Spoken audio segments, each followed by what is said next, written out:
avec ce qu'il y avait avant, ce qu'il y a maintenant et ce qu'il y a après, je pense qu'on peut dire que les séries Marvel sont en train de décliner. Moon Knight est le dernier show Disney Plus de Marvel Studios.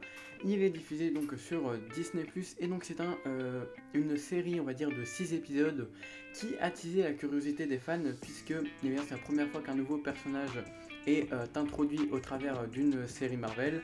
C'est également le premier programme interdit aux moins de 16 ans de chez Marvel et donc forcément ça avait de quoi attiser la curiosité. C'était un projet qui m'attirait beaucoup et qui arrivait également à toucher les cinéphiles qui sont plus ou moins anti-Marvel, puisque étant interdit aux moins de 16 ans, on s'éloigne du moins sur le papier du modèle trop formaté de chez Marvel. De plus, avec les trailers et la présence d'Oscar Isaac dans le rôle principal, quasiment tout le monde était convaincu par cette série. En fait, Moon Knight, c'est le symbole de la déchéance, du un peu raté même, du pas assez loin, du pas assez bien, et c'est assez dommage parce que j'en attendais beaucoup. Pour moi, je ne qualifierais pas la série de nulle, mais en fait, elle avait la possibilité de faire beaucoup mieux que ce qu'elle a déjà fait avec ses 6 épisodes, et je pense que voilà, Moon Knight, elle avait la capacité de faire beaucoup mieux que ça et ils sont contentés du minimum syndical pour faire cette série et ça j'ai trouvé vraiment très dommage. Steven Grant est un employé de musée à Londres et est un passionné de mythologie égyptienne.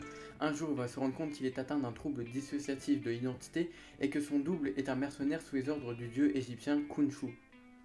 Un scénario qui pour le coup tient la route et qui est même assez bénéfique pour Marvel, qui vient instaurer une vraie dramaturgie avec le rapport de la maladie mentale et de la schizophrénie, si on peut dire ça comme ça, puisque c'est la première fois qu'on traite ce sujet-là de front et je trouve pas ça inintéressant.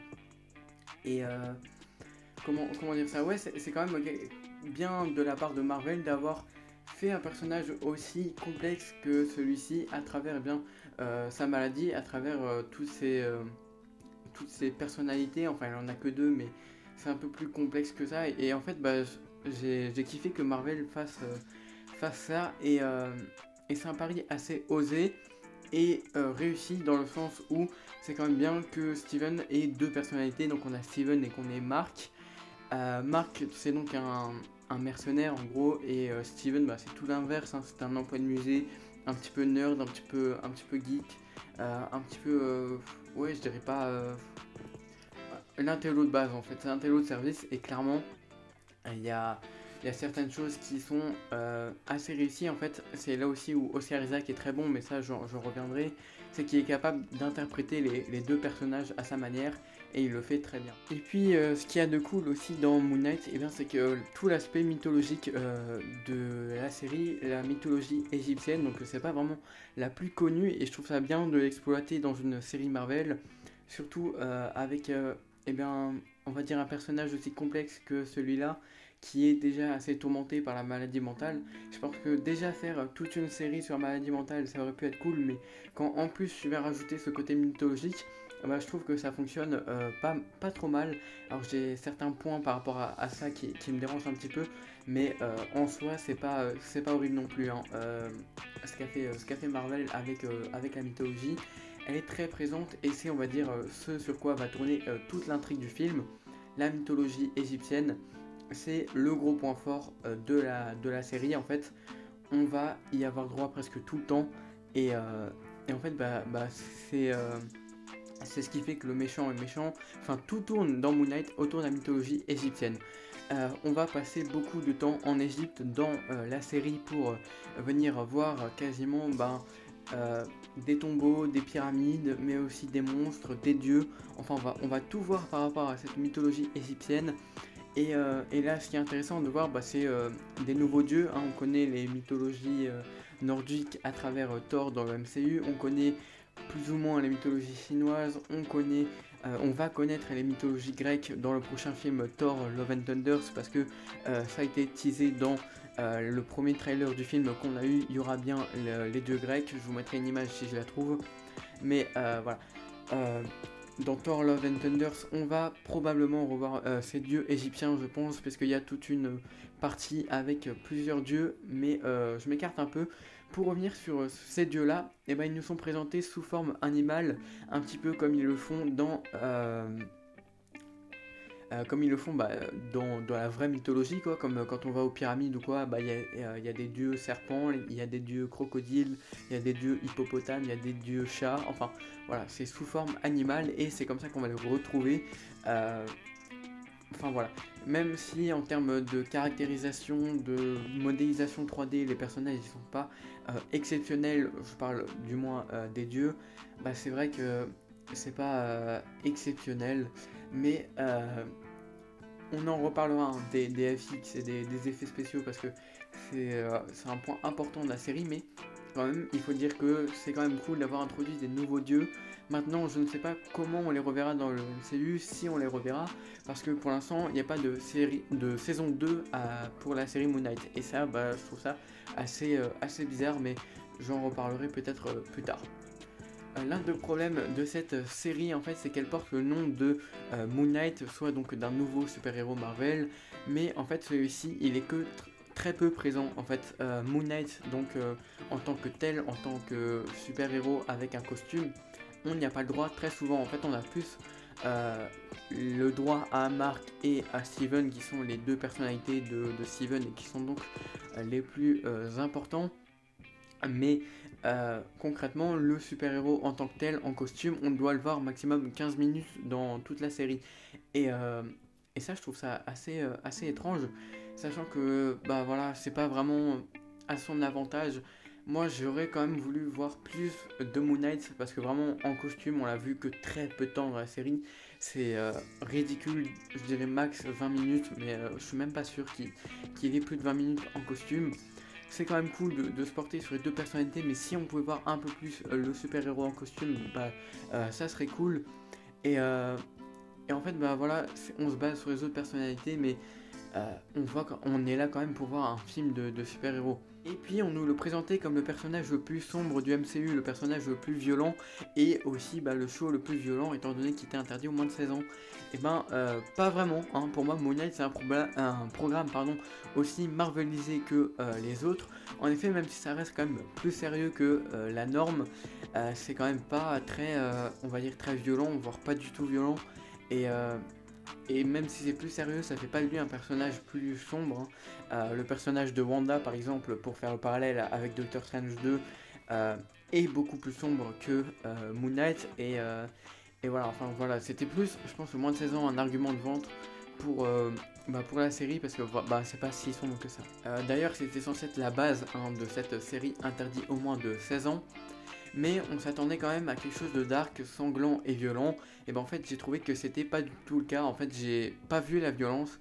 C'était aussi édulcoré que dans la plupart des autres programmes Marvel, hein. Même s'il y a du sang par moment, en fait on nous cache les véritables scènes de violence. Alors le scénario il aide à ça, hein. C'est-à-dire qu'il y a des moments où tu vas voir que il a un couteau dans les mains et puis perd de mémoire et puis enfin il a un blackout quoi, et puis quand il se réveille, il voit que tout le monde est mort, qu'il a tué tout le monde, mais on ne montre pas véritablement les scènes de violence où il va se mettre à être violent et à attaquer tous les autres. Ça on ne le montre pas et je trouve ça assez dommage, sachant que c'est ce qu'on voulait voir absolument dans la série Moon Knight. Et il y a des films qui sont tout public comme Doctor Strange 2 et qui sont beaucoup moins violents que Moon Knight. Et ça, je trouve ça vraiment quand même assez étrange. Et c'est là encore qu'on voit que le moins de 16 ans, c'est plus un argument de vente. Et pourtant, moi au début, quand les 3 premiers épisodes étaient sortis, il y avait déjà plein de critiques qui taclaient par rapport au fait qu'il n'y avait pas de violence. Et moi j'étais le premier à le défendre Moon Knight en disant, vous inquiétez pas, ça va venir, faut laisser le temps à la série de venir s'introduire, etc. Et au final, non, en fait, il y a eu zéro violence et je rejoins tous les autres youtubeurs qui disaient que au final c'était pareil que les autres Marvel, pas vraiment violent et pas plus sombre que les autres films. Aussi, il faut dire que je n'ai jamais vu aussi moche dans un programme du MCU que Moon Knight. Vraiment les effets spéciaux, je parle de FX, pas de mise en scène, mais les FX sont vraiment dégueulasses, je les trouve horribles. Je sais pas comment ils ont fait pour accepter ça, chez Marvel. C'est l'appareil dentaire, hein, je suis désolé. Mais en fait, c'est pareil que la reverse de chez DC Comics. c'est moche, c'est dégueulasse, c'est affreux en termes de FX. Les personnages qui sont faits tout en CGI, c'est pareil, c'est dégueulasse, hein. Le costume de Moon Knight, c'est entièrement de la CGI et je trouve ça un peu horrible, un peu dégueulasse. Genre, donnez-lui un vrai costume, ça aurait beaucoup plus de gueule que ça, parce que là c'était vraiment moche. Enfin, tous les effets spéciaux sont dégueulasses. Alors certains, les rageux vont dire oui, Marvel ont toujours fait des effets spéciaux dégueulasses. Non, c'est pas vrai. Mais là vraiment, pour le coup, on peut pas leur donner tort à ceux qui pensent ça, parce que vraiment, c'est hideux. J'ai pas les mots, c'est hideux. Par contre, en termes de réalisation pure et dure, dans la manière dont c'est filmé, dont les plans sont faits, ça va. Un peu comme Doctor Strange 2, on nous sort des séquences tirées du cinéma d'horreur. Ça fait pas du tout peur, hein. C'est l'inverse de Doctor Strange 2, ça fait pas peur, mais on vient tirer des séquences horrifiques dignes des grands films d'horreur avec... voilà, enfin, on cherche à amener de l'horrifique sans en faire. C'est assez dur à expliquer, mais je pense que vous avez cerné l'idée, hein. On cherche à faire quelque chose de ressemblant à l'horrifique à travers la réalisation. Ça passe plutôt bien. Et à part les effets spéciaux, j'ai rien d'autre à dire là-dessus. Mais en termes de mise en scène, là aussi, c'est quand même assez bien fait, il faut le dire. Aussi, il faut dire que cette série elle n'aurait eu aucun intérêt s'il n'y avait pas eu Oscar Isaac dans le rôle principal. Parce que vraiment, c'est un acteur de ouf, hein. On l'a vu récemment donc dans Dune, qui était le tout premier film qu'on a vu sur cette chaîne. Ça commence à faire un petit bout de temps maintenant.